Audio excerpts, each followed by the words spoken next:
You've come across many types of media that brought you smiles, tears, and plenty of life lessons. There are the ones you absolutely love, and there are the ones you wonder how they even got made. There's one that stands out to me the most and has changed my life ever since. It's called Koe no Katachi, also known as a silent voice.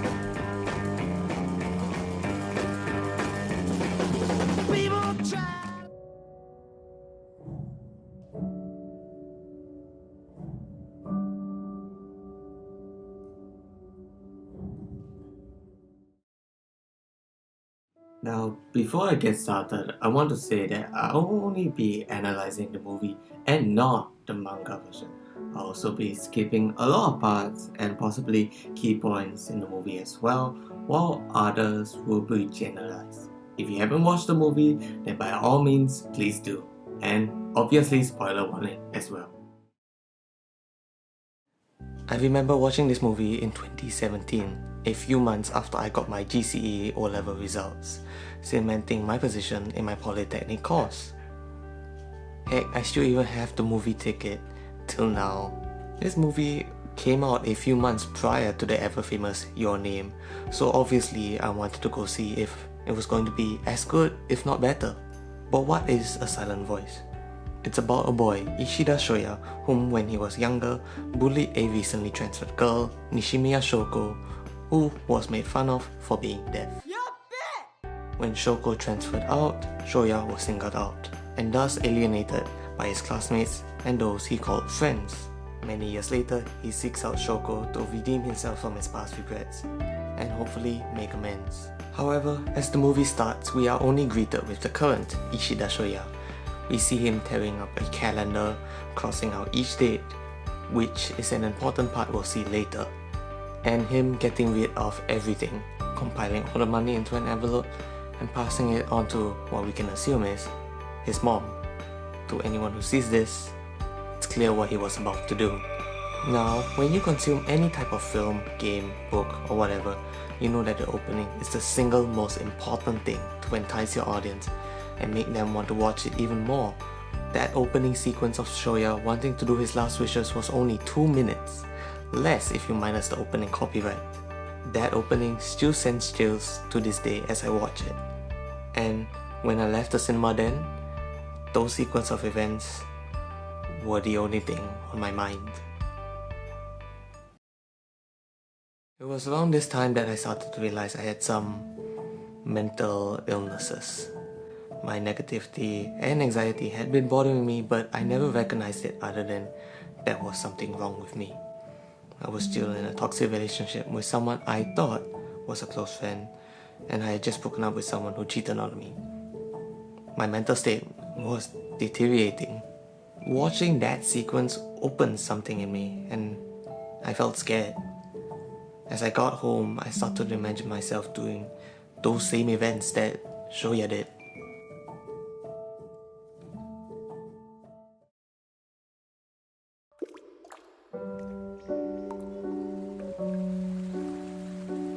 Now, of course, if you did watch the movie or paid attention to the synopsis I gave earlier, you would know Shouya was alive. He would end up meeting Shoko and start to push himself, to have hope that he can make amends. But of course, when you do something as impactful as to try and take your own life, you'll have to bear the consequences of it, dead or alive.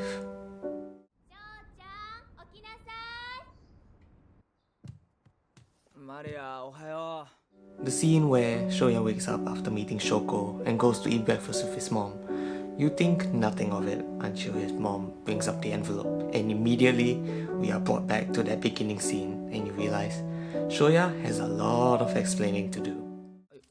まあこれでもいろいろあったんだよ。でもなんていうかもうやっぱり His mom goes irate, screams at him for wanting to take his life and threatens to burn the money he saved so desperately if he does it again. I really relate to Shouya in this scene a lot, as you don't realize the true impact of your actions to other people. Shouya tried to end his life, but he didn't think much of it now, especially since he was going to try and make amends, but to someone like his mom, they're not going to let things slide. 何バカなことを。バカはあんたよ、この親子の。ごめん、マジですいません。やめます、すいません、マジで。何をやめるだ、はっきり言え。死ぬのやめます。I would only come to understand this after I did myself because I too acted and tried to commit suicide, and I will only realize it when I saw the effect it had with my own two eyes. I'd like to touch on one final point that was illustrated in the movie and something prominent throughout. Back at the start of the movie, Shouya crossed out each date as it passed before his supposed final date.